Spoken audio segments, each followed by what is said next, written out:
అర్చన, ప్రతాప్ వర్మ ఇద్దరూ కలిసి ఇంటికి రావడం అందరినీ ఆశ్చర్యపరిచింది. ఈ కలయిక ఎలా సంభవం? మనసు మమత పార్ట్ 23. ఆ రోజు కూడా ఎప్పట్లాగే ఆఫీస్ అయిన తర్వాత బస్టాండ్లో నిలబడింది అర్చన. నిత్య డ్రాప్ చేస్తాను రమ్మన్నా వద్దు, నీ రూటు వేరు నా రూటు వేరు, ఎందుకు శ్రమ, నాకు అలవాటే కదా, నువ్వు వెళ్ళు అనటంతో నిత్య వెళ్ళిపోయింది. ఎంతసేపు చూసినా ఒక్క బస్సు కూడా రావడం లేదు.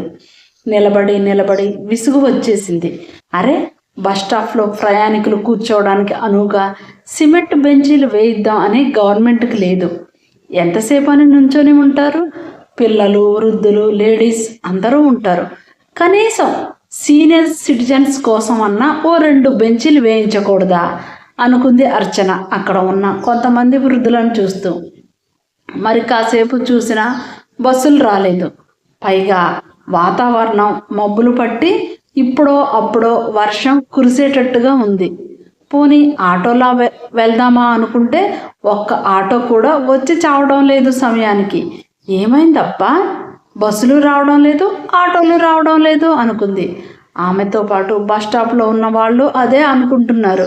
ఏంటి, తాము వచ్చి గంటకు పైగా అయింది, ఒక్క బస్సు రావటం లేదు ఈరోజు అనుకుంటూ తిట్టుకున్నారు. బస్సు కానీ ఆటో కానీ వస్తుందేమోనని రోడ్డు వైపు చూస్తుంది అర్చన. ఇంతలో ఒక కారు రివ్వున దూసుకు వచ్చి ముందుకు వెళ్ళి మళ్ళీ వెనక్కి వచ్చి ఆగింది. కారులోంచి సంజయ్ దిగాడు. అతన్ని చూస్తూనే అర్చన ఆశ్చర్యపోయింది. ఆ వెంటనే తనకెందుకు అన్నట్టు రోడ్డు వైపు చూడసాగింది. అది సంజయ్ గమనించాడు. అతని మనసు చివుక్కుమంది. అంతలోనే తనకు తానే నచ్చ చెప్పుకుంటూ, అర్చన రా, డ్రాప్ చేస్తాను అన్నాడు. తనను కాదన్నట్టే పట్టించుకోకుండా రోడ్డు వైపు చూస్తుంది అర్చన. నిన్నే అర్చన, రా, ఇప్పుడప్పుడే బస్సులు ఆటోలు రావు అన్నాడు సంజయ్. అతని మాటలకు అర్చననే కాదు, బస్టాప్లో మిగిలిన వాళ్ళు కూడా అతని వైపు చూశారు. వాళ్ళ చూపులను గమనించి ఆర్టీసీ బస్సు డ్రైవర్కి ఆటో డ్రైవర్కి గొడవ జరిగింది, యాక్సిడెంట్ అయిందంట. దాంతో బస్సుల వాళ్ళు ఆటో వాళ్ళు కలిసి గొడవ పడుతూ స్ట్రైక్ చేస్తున్నారు. ఇక ఈ పూటకి బస్సులు ఆటోలు ఏవీ రావు అన్నాడు సంజయ్. వాళ్ళు కొట్టుకొని బస్సులు ఆపడం ఏంటో కర్మ. కాకపోతే ఆ కొట్టుకున్న ఇద్దరు రాకపోతే పోయారు, మిగిలిన వాళ్ళకి ఏమైంది విసుక్కున్నాడు ఓ పెద్దాయన. ఇప్పుడు ఇంటికి ఎలా వెళ్ళాలా అని ఆలోచిస్తూ. అందరూ అదే అనుకున్నారు. అర్చన కూడా అదే అనుకుంది. నడిచి వెళ్ళడానికి కాస్త దూరం కాదు కదా. ఆయన సంజయ్తో వెళ్ళడానికి ఆమెకు ఇష్టం లేదు. అర్చన రా, నువ్వెంతసేపు నిలబడ్డా ప్రయోజనం లేదు. పైగా వర్షం కూడా వచ్చేటట్టు ఉంది, చీకటి కూడా పడుతుంది అన్నాడు సంజయ్ కారు డోర్ తెరుస్తూ. అర్చన కదలలేదు. తనను కాదు అన్నట్టే మౌనంగా ఊరుకుంది. అమ్మా, వెళ్ళమ్మా, అతను పిలుస్తున్నాడు కదా, నీకు తెలిసిన వాళ్ళలాగే ఉన్నాడు. అతను వెళ్ళిపోయాడంటే మళ్ళీ తిప్పలు పడాలి. బస్సులు ఆటోలు రావట కదా, మనం వచ్చి కూడా గంట దాటిపోయింది. అతను చెప్పింది నిజమే అయి ఉంటుంది. మేమంటే మగవాళ్ళం, ఎలాగో తిప్పలు పడి ఇంటికి చేరుకుంటాం. ఆడపిల్లవి, ఒక్కదానివి, ఇలా నిలబడటం మంచిది కాదు, వెళ్ళమ్మా అన్నాడు ఆ పెద్దాయన. రా అర్చన, సంజయ్ బ్రతిలాడుతూ అన్నాడు. తాను వెళ్ళిపోతే అర్చన ఇబ్బంది పడుతుంది. ఇంటికి చేరేసరికి ఏ టైం అవుతుందో. బస్సులు ఆటోలు రావు, తను ఎలా వెళ్తుంది? ఇంట్లో వాళ్ళు కంగారు పడతారు అని ఆమె తనతో మాట్లాడకపోయినా ఆమె క్షేమం కోసం ఆరాట పడుతున్నాడు. అందరూ వెళ్ళమ్మా వెళ్ళమ్మా అంటున్నారు. అర్చనకు ఏం చేయాలో అర్థం కాలేదు. వాళ్ళు అన్నట్టు తాను ఇంటికి ఎలా వెళ్ళడం? ఎందుకో ఆ పరిస్థితిలో కూడా సంజయ్తో వెళ్ళడం ఆమెకు ఇష్టం లేదు. తాను అతనితో వెళ్తే తమ మధ్య ఖచ్చితంగా మాటలు మొదలవుతాయి. మళ్ళీ సంజయ్ తన మీద ఆశ పెట్టుకుంటాడు. అది మంచిది కాదు. పోనీ అన్నయ్యకి ఫోన్ చేస్తే అనుకుంటుండగా అర్చన ముందు ఖరీదైన కారు ఆగింది. ఆ కారు ఎవరిదో అర్చనకు అర్థమైంది. అందులో నుంచి ప్రతాప్ వర్మ దిగాడు. ఆ రూట్లో వెళ్తూ బస్టాండ్లో ఉన్న కూతుర్ని చూసి ఆగాడు. తనతో మాట్లాడదు, తనతో రాదు అని తెలుసు. అయినా కూతుర్ని వదిలి వెళ్ళలేకపోయాడు. కారు దిగిన ప్రతాప్ వర్మ 1 నిమిషం మౌనంగా నిలబడ్డాడు. అర్చన తండ్రి వైపు చూసింది. అప్పుడే సంజయ్ మామయ్య మీరిక్కడ అంటూ పలకరించాడు ప్రతాప్ వర్మని. ఆయన ఉలిక్కిపడి అతని వైపు తిరిగాడు. ఓ నువ్వా సంజు, ఎలా ఉన్నావు, నీ హెల్త్ ఎలా ఉంది పరామర్శించాడు. అప్పుడే గుర్తొచ్చినట్టు అర్చన కూడా అతన్ని పరిశీలనగా చూసింది. తగ్గిపోయింది మామయ్య పూర్తిగా, నౌ ఐఆమ్ ఆల్ రైట్, ఆఫీస్కి కూడా వెళ్ళి వస్తున్నాను అన్నాడు. గుడ్, తగ్గిపోయింది కదా అని మెడిసిన్ వాడటం మానేయకు, డాక్టర్ చెప్పినంతకాలం మెడిసిన్ వాడు అన్నాడు. అలాగే మామయ్య, వాడుతున్నాను నేను. వేసుకోకపోయినా అమ్మ ఊరుకుంటుందా నవ్వాడు. వసుంధర ప్రసక్తి రాగానే ప్రతాప్ మొహం గంభీరంగా మారింది. అది గమనించిన సంజయ్ మనసు కలుక్కుమంది.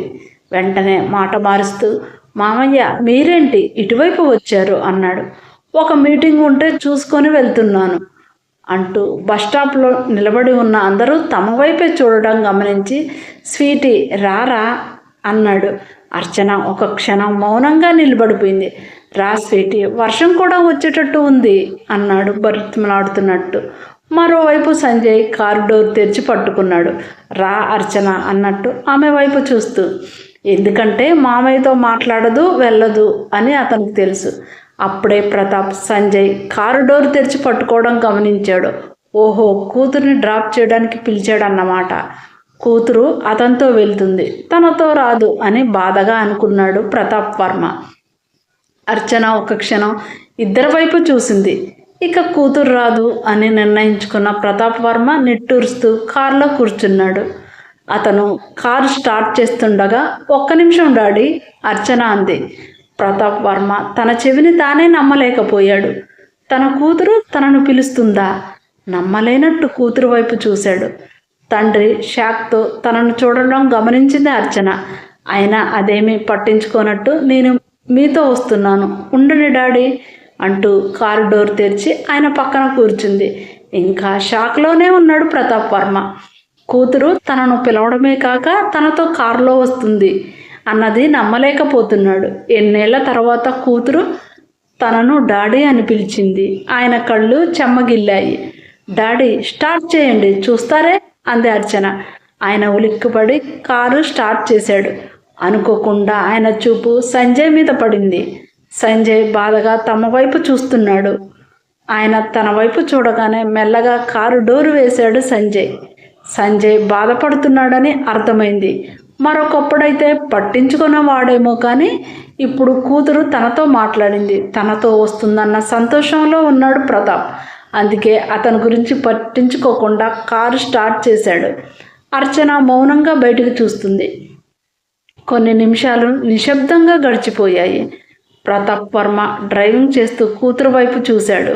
ఆమె మొహం చాలా గంభీరంగా ఉంది. అప్పుడు ఆయనకు తట్టింది. కూతురు తన కారు ఎందుకు ఎక్కిందో. సంజయ్తో వెళ్ళడం ఇష్టం లేక తన కారు ఎక్కింది, అంతేగాని అభిమానంతో కాదు. ఆయన మనసు బాధగా మూలిగింది. ఎందుకో డ్రైవ్ చేయలేకపోయాడు. కారు పక్కన ఆపేశాడు. అర్చన ఉలిక్కిపడి తండ్రి వైపు చూసింది. నువ్వు నన్ను డాడీ అని పిలిచి కారు ఎక్కగానే చాలా సంతోషపడ్డాను స్వీటీ. ఇన్నేళ్ల తర్వాత నీ నోటి నుంచి డాడీ అన్న పిలుపు వినగానే నా హృదయం పొంగిపోయింది. నువ్వు మొదటిసారి పిలిచినప్పుడు ఎంత సంతోషపడ్డానో అంతగా సంతోషపడ్డాను ఇప్పుడు. కానీ నువ్వు సంజయ్ కారు ఎక్కడం ఇష్టం లేక నాతో వచ్చావని గ్రహించలేకపోయాను. అయినా సరే నువ్వు డాడీ అని పిలిచిన పిలుపు నా గుండెల్లో భద్రంగా దాచుకుంటాను. నా వల్ల నువ్వు చాలా బాధపడ్డావు. నిన్ను నేను చాలా బాధ పెట్టాను. నాకు తెలుసురా నువ్వెంత క్షోభ అనుభవించావో. నన్ను క్షమించమని అడిగే అర్హత కూడా నాకు లేదురా. ఆయన గొంతు వణికింది. తండ్రి మాటలకు అర్చన విచ్చిల్లిత్తురాలైంది. తాను మాట్లాడటం లేదని తండ్రి ఎంత బాధపడుతున్నాడో, తన జీవితం ఇలా అయినందుకు ఆయన ఎంత మానసిక వేదన అనుభవిస్తున్నాడో అర్చనకు అర్థమైంది. నువ్వు నాతో మాట్లాడకపోయినా మన ఇంటికి వచ్చినందుకు నాకు చాలా సంతోషంగా ఉందిరా. కాస్తైనా నా బాధ తగ్గింది. కానీ అప్పటి పరిస్థితుల్లో నేను అలా ప్రవర్తించక తప్పలేదు. నన్ను క్షమించరా. కళ్ళు చెమ్మగిల్లుతుండగా కూతురు చేతులు పట్టుకున్నాడు. డాడీ ఏం చేస్తున్నారు మీరు? అర్చన తన చేతుల్ని వెనక్కి తీసుకుంది. అవునరా, తప్పు చేశాను, క్షమించమని వేడుకుంటున్నాను. ఆయన మాటలు పూర్తి కాకముందే, డాడీ మీరు అలా మాట్లాడొద్దు, నేను మిమ్మల్ని క్షమించే అంత పెద్దదాన్ని కాదు. ఇంకెప్పుడు మీరు ఇలా మాట్లాడి మిమ్మల్ని మీరు దిగజార్చుకోవద్దు, అది నా ముందైనా సరే. అర్చన గొంతు పట్టేసింది. ఆయన విప్పారిత నేత్రాలతో కూతురు వైపు చూశాడు. అవును డాడీ, నేను మిమ్మల్ని క్షమించడం ఏంటి? మిమ్మల్ని క్షమించేంత గొప్పదాన్ని కాదు డాడీ. నేను మీ కూతుర్ని. తల్లిదండ్రుల చేత క్షమించమని వేడుకొనేంత గొప్పదాన్ని కాదు. ఒక తండ్రిగా మీరు అప్పుడున్న పరిస్థితులను బట్టి అలా ప్రవర్తించారు. కానీ నా బాధ అర్థం చేసుకోలేదే, నా మీద నమ్మకం లేకపోయిందే అన్న బాధతో తర్వాత జరిగిన పరిస్థితులను బట్టి నా మనసు బాధపడి మిమ్మల్ని దూరంగా పెట్టాను. అంతే తప్ప మిమ్మల్ని శిక్షించాలని కాదు. మిమ్మల్ని శిక్షించేటంతటి పెద్దదాన్ని కూడా కాదు. ఆ అర్హత కూడా నాకు లేదు. ఇంతకాలం మిమ్మల్ని బాధ పెట్టినందుకు మీరే నన్ను క్షమించాలి డాడీ. అర్చన కళ్ళలో నుంచి నీళ్లు రాలిపోతున్నాయి. స్వీటీ, ఆయన గొంతు వణికింది. కూతురు తనతో మాట్లాడడమే కాదు, తన గురించి బాధపడుతుంది. తనను క్షమించాల్సింది పోయి తానే క్షమించమని అడుగుతుంది. తన వల్ల జీవితం కోల్పోయిన తానే తప్పు చేసినట్టు క్షమాపణ వేడుకుంటుంది. తన కూతురిది ఎంత గొప్ప మనసు! ఆ గొప్ప మనసును తాను అర్థం చేసుకోలేకపోయాడు. తన మాటలను పెడచెవిన పెట్టాడు. ఆయన మనసంతా వేదనతో నిండిపోయింది. స్వీటీ, నిజంరా, అప్పుడు నాకు ఏమైందో కూడా తెలియలేదు. వసు మాటలకు ఆయన గొంతు పట్టేసినట్టు ఆగిపోయాడు. మీరున్న పరిస్థితిలో ఎవరైనా అలాగే చేస్తారేమో డాడీ. ప్లీజ్ మీరు బాధపడకండి. జరిగిందంతా మర్చిపోదాం. అదంతా పీడకల అనుకుందాం. ఇక మీరు ఎప్పుడు దాని గురించి బాధపడకండి. అర్చన ఆయన కళ్ళు తుడుస్తూ, మీరే నన్ను క్షమించాలి డాడీ, మిమ్మల్ని ఇంతగా బాధ పెట్టినందుకు అంది. తండ్రి ఇంతగా బాధపడుతూ తనను క్షమాపణలు అడగడం అర్చన తట్టుకోలేకపోయింది. తండ్రికి తానంటే ఎంత ప్రాణమో తెలుసు. తనను ఎంత అపురూపంగా చూసుకున్నాడు. అత్తయ్య మాటలకి తట్టుకోలేక తొందరపడి ఆయన తీసుకున్న ఒక నిర్ణయం తన జీవితాన్ని ఇలా చేసింది.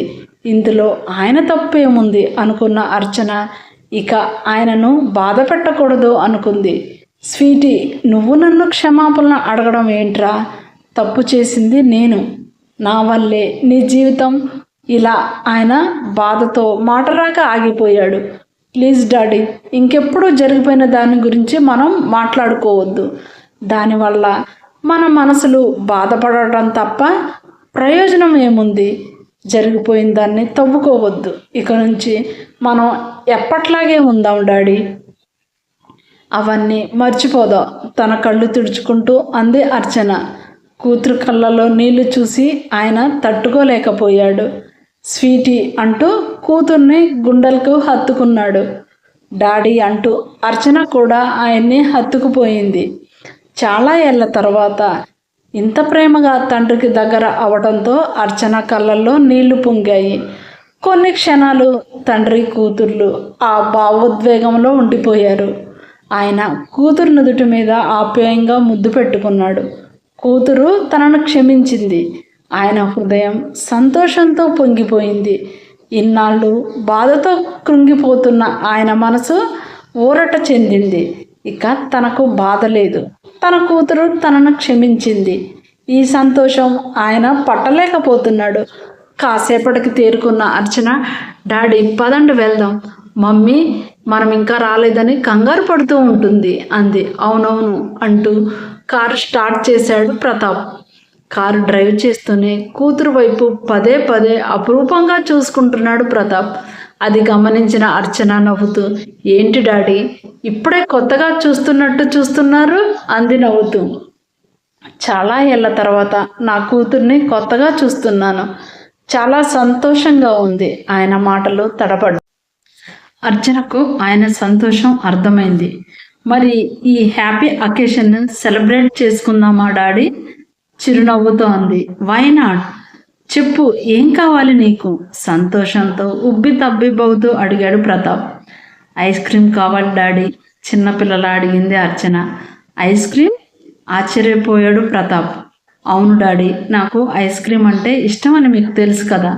నాకు అది ఇప్పించండి చిన్నపిల్లలా అంది. ప్రతాప్కి గుర్తు ఉంది, కూతురికి ఐస్ క్రీమ్ అంటే చాలా ఇష్టం. కానీ భార్య ఐస్ క్రీమ్ తిననిచ్చేది కాదు. అందుకే తనను అడిగేది బయటికి తీసుకువెళ్ళి ఇప్పించమని. ఇద్దరు దొంగతనంగా వెళ్ళి తిని వచ్చేవారు.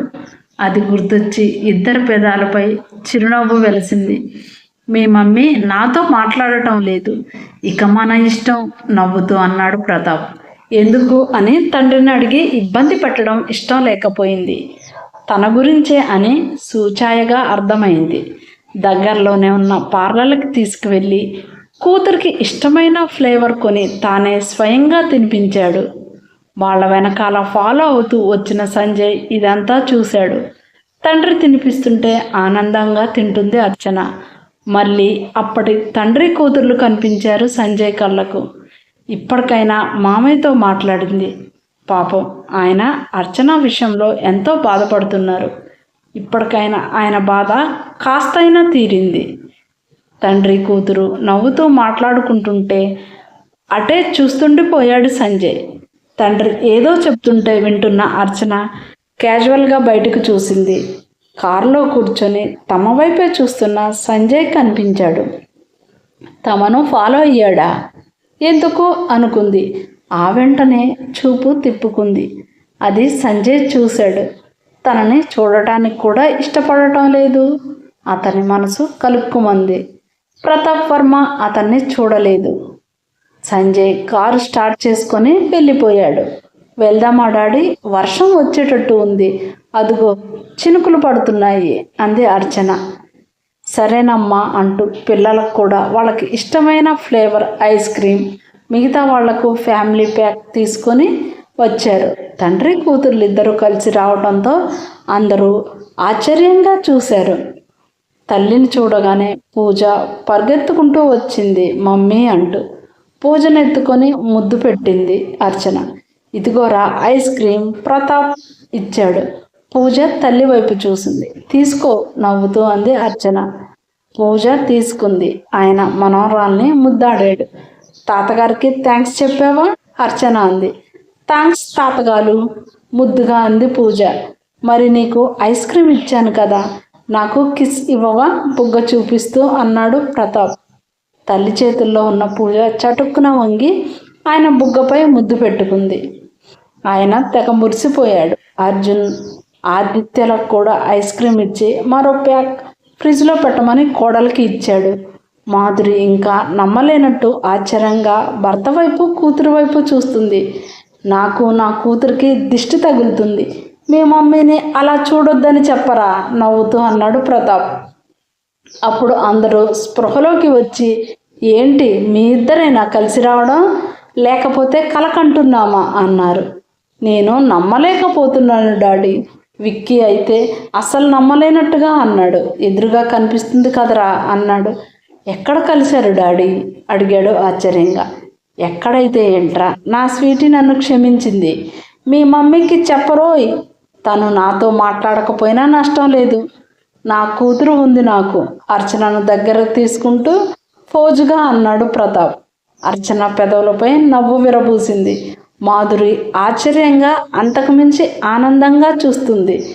ఎలా ఎలా ఎలా అంటూ అందరూ సంభ్రమాశ్చర్యాలకు గురయ్యారు. ఎంతైనా నా కూతురు నా బాధను అర్థం చేసుకుంది గర్వంగా అన్నాడు ప్రతాప్.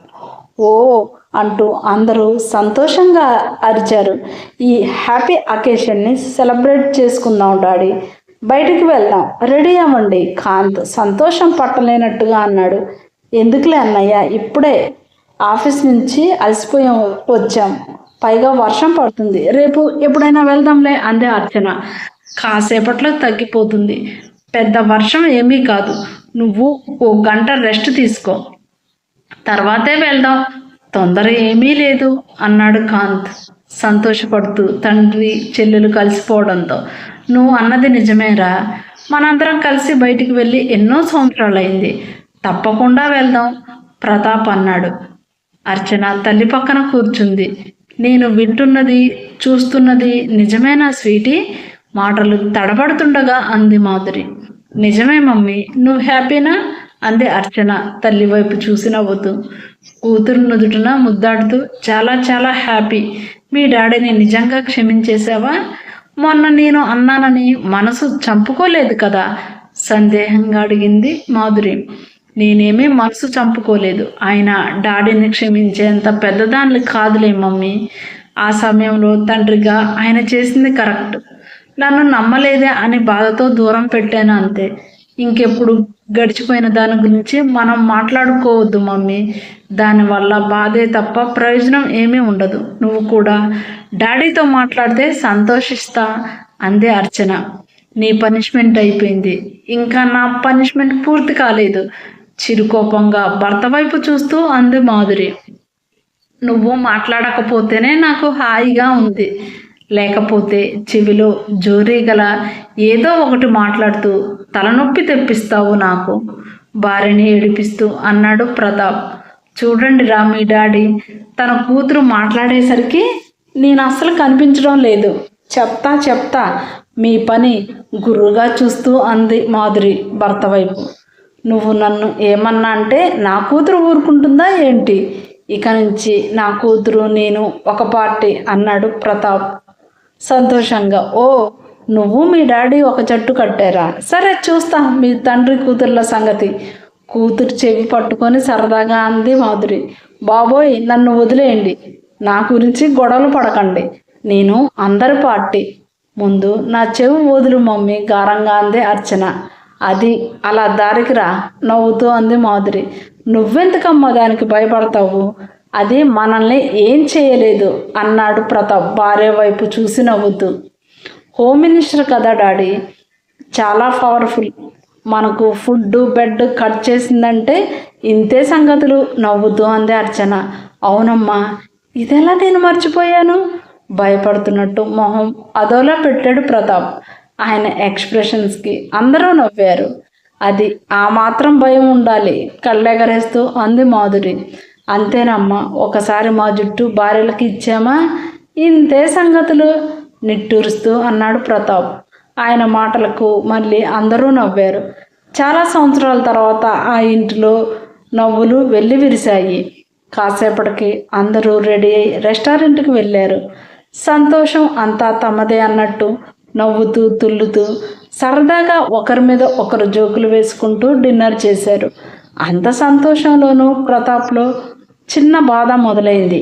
కూతురు కూడా పెళ్లి చేసుకొని సంతోషంగా ఉంటే ఎంత బాగుండు, కొడుకులు కోడళ్ళు జంటలు చూసి అనుకున్నాడు ప్రతాప్. అందరూ కలిసి ఇలా సంతోషంగా బయటికి రావడం పూజకు ఎనలేని సంతోషాన్ని కలగజేసింది. ఎప్పుడన్నా వెళ్తే తల్లి తానే, తండ్రి తమతో ఉండడు కాబట్టి వచ్చేవాడు కాదు. ఇంతమందితో కలిసి ఉండడం, తనను ప్రేమగా చూసుకోవడం పూజకు బాగా నచ్చింది. డాడీ కూడా ఉంటే ఎంత బాగుండు తన చిన్ని మనసులో అనుకుంది కాస్త దిగులుగా. మరికొన్ని రోజులు గడిచాయి. ప్రతాప్ వాళ్ళ ఇల్లు ఇప్పుడు సంతోషాలకు నెలవైంది. కూతురు తనతో మాట్లాడడం ప్రతాప్కు చాలా సంతోషాన్ని ఇచ్చింది. అప్పట్లోలాగే తండ్రి కూతుర్లు ఇద్దరు ఒకటే అయిపోయారు. అప్పుడప్పుడు కలిసి తల్లిని ఏడిపిస్తున్నారు. కూతురు మళ్ళీ మామూలు అవడం మాధురికి ప్రతాప్కి సంతోషాన్ని ఇచ్చింది. కానీ కూతురు అలా ఒంటరిగా మిగిలిపోతుందేమోనని భయంగా ఉంది.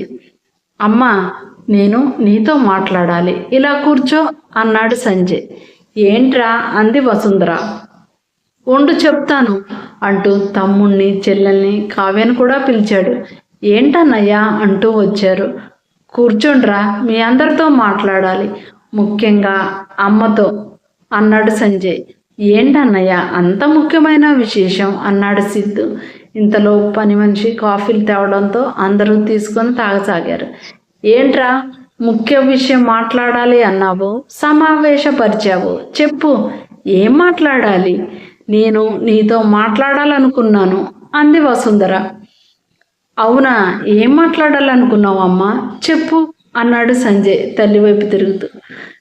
కాదులేరా, ముందు నువ్వు చెప్పు అంది వసుంధర.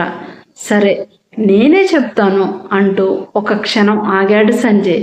అందరూ అతని వైపు ఆసక్తిగా చూశారు. అమ్మా, నేను అర్చనను పెళ్లి చేసుకోవాలనుకుంటున్నాను అన్నాడు సంజయ్. కొనసాగుతుంది. తల్లే కాదు, అర్చన కూడా పెళ్లికి ఒప్పుకోదని తెలిసి ఏ ధైర్యంతో సంజయ్ అర్చనను పెళ్లి చేసుకుంటానని తల్లితో చెప్పాడు. మరి ఇప్పుడు వసుంధర సమాధానం ఏమిటి? ఎప్పట్లాగే ఒకే సమాధానమా, లేక ఆమెలో మార్పు వచ్చిందా? నెక్స్ట్ పార్ట్లో తెలుసుకుందాం. ఈ భాగం మీకు నచ్చినట్టయితే లైక్ చేయండి, షేర్ చేయండి, సబ్స్క్రైబ్ చేయండి. మీ అమూల్యమైన అభిప్రాయాలను కామెంట్ రూపంలో నాకు తెలియజేయండి. ఇంకా ఎవరైనా సబ్స్క్రైబ్ చేసుకోకపోతే మీరు కూడా సబ్స్క్రైబ్ చేసి చూడండి. మీకు తెలిసిన వాళ్ళకు కూడా రికమెండ్ చేయండి. ముఖ్యంగా కామెంట్లు తక్కువగా వస్తున్నాయి. ప్లీజ్ మీకు నచ్చిందో లేదో ఒక చిన్న కామెంట్ పెట్టండి. దానివల్ల మన ఛానల్ మరింతమందికి చేరువవుతుంది. మళ్ళీ నెక్స్ట్ పార్ట్లో కలుసుకుందాం. అంతవరకు సెలవు. ధన్యవాదాలు.